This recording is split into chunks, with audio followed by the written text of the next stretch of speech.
దీని మీద ఖచ్చితంగా చంద్రబాబు నాయుడు, ఆయన కొడుకు, ఆయన వదిన, పురంధేశ్వరి వాళ్లకు సంబంధించిన వాళ్ళు ఆ గ్యాంగ్ ఎవరో ఉన్నారనేది గట్టిగా అనుమానిస్తున్నాం. ఆ మేర కన్సర్న్డ్ ఏజెన్సీస్ కూడా మేము పిటిషన్లు పెడుతున్నాం. ఐ థింక్ సిబిఐ యాంగిల్లో కూడా చూడాలని మేము భావిస్తున్నాం. సార్ అంటే ఈ రోజు డ్రగ్ కేసు టెస్ట్ కేసు చూస్తా ఉంటే టీడీపీ వాళ్ళతో లింక్ అప్ అయిన ఫోటోలన్నీ కూడా బయటకు వచ్చినాయి. మొన్నేమో పవన్ కళ్యాణ్ ఆంధ్రప్రదేశ్ ని డ్రగ్ క్యాపిటల్ గా మార్చేసిన ఆయన వీళ్ళు గ్రౌండ్ ప్రిపేర్ చేసుకుంటున్నారు. మీరు గమనిస్తే డ్రగ్ రిలేటెడ్ గంజాయి మన స్టేట్ లో అంటే గంజాయి మెయిన్ దాని మీదనే ఉండేవాళ్ళు. ఇంతకుముందు టోకెన్ గా ఎప్పుడన్నా జరిగేవి, నామకా వస్తే దాడులు జరుగుతుండేవి, తగలబెట్టేవాళ్ళు. మీరు గమనిస్తే ఉమ్మడి స్టేట్ లో అట్లాగే ఉండేది. అలా ఇంకా టీడీపీ హయాంలో అయితే అది మామూలు మన పంట మాదిరి పండించినారు. అప్పట్లో టీడీపీ నాయకులే ఒకరి మీద ఒకరు అలిగేషన్స్ కూడా చేసుకున్నారు. ఉత్తరాంధ్రలో వాళ్ళ కన్సర్న్లోనే జరుగుతుంది. 100 కోట్లు సంపాదిస్తున్నారు, 1000 కోట్లు సంపాదిస్తున్నారని చూస్తున్నట్టు చంద్రబాబు నాయుడు కూడా వదిలేస్తున్నాడు.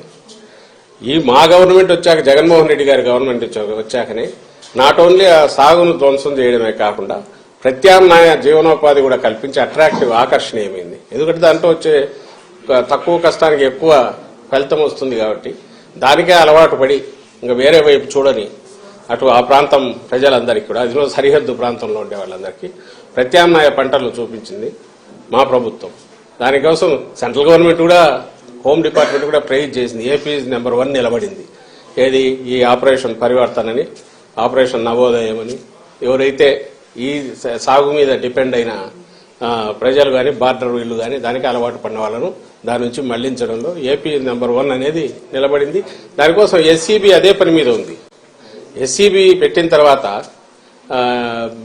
11,000, 12,000 ఎకరాల్లో సాగును ధ్వంసం చేశారు.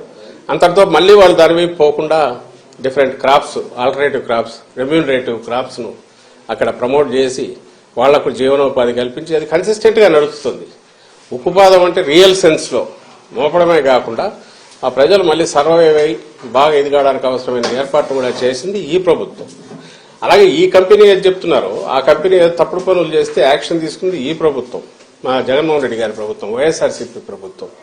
ఇప్పుడు ఇంపోర్ట్ చేసుకున్నారు, డ్రగ్ ఇంపోర్ట్ చేసుకున్నారు, డ్రగ్స్ దొరికి ఆయన కంటైనర్ కి సంబంధించిన కంపెనీ.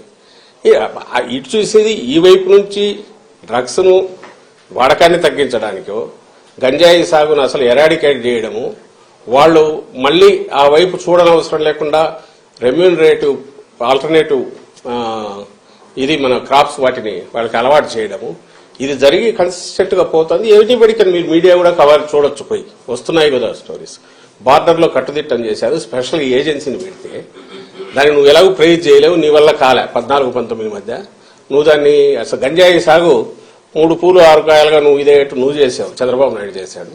ఈ రోజు దాన్ని ఎరాడికేట్ చేసిన మా మీద, నేను ఇంతకుముందు అన్నట్టు దొంగ అన్నట్టు మా మీద నిందలు వేసే ప్రయత్నం చేస్తున్నారు. ప్రతి దాంట్లో ఇదే పని చేస్తున్నారు.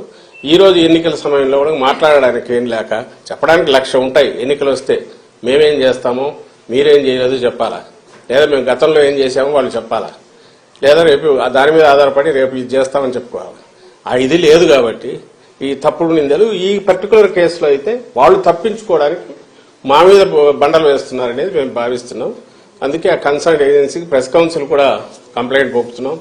ఈనాడు, ఆంధ్రజ్యోతి వాళ్ళ తప్పుడు రాతలు, ఆ ఛానల్స్ వాటన్నిటి మీద కూడా లెటర్సీ. అయితే ఇది కన్సిస్టెంట్ గా ఈ తప్పుడు ప్రచారం, అబద్దాలు రిపీటెడ్ గా మాట్లాడడం అనేది టీడీపీకి అలవాటైంది. రాష్ట్ర ప్రజలు గమనించాలి.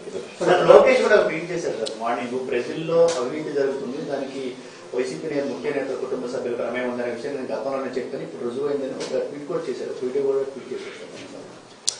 ఎల్లో మీడియా చౌకబారు ఏదన్నా థర్డ్ రేట్ కూడా కాదు, అంతకంటే హీనమైన స్థాయి ఎవడన్నా ఉన్నాడంటే అతనే లోకేష్ అనుకుంటా. లేకపోతే దేనికి ట్వీట్ చేస్తున్నాడో తెలియదు, అసలు ఎందుకు చేస్తున్నాడో తెలియదు. ఏమన్నా మోకాలకు బట్టతలకు సంబంధం ఉందా? బ్రెజిల్ ఎక్కడో దాంట్లో దేశం ఉందంటే ఎప్పుడో సాయిరెడ్డి ఏదో అక్కడ బ్రెజిల్ ప్రెసిడెంట్ గురించి ఇచ్చేసాడని, ఇంటర్నేషనల్ దీంట్లో ఎక్కడైనా గ్యాదరింగ్ లో కలిసి ఉంటారేమో తెలియదు, ఏదో ఉంటే అతను చెప్తాడు.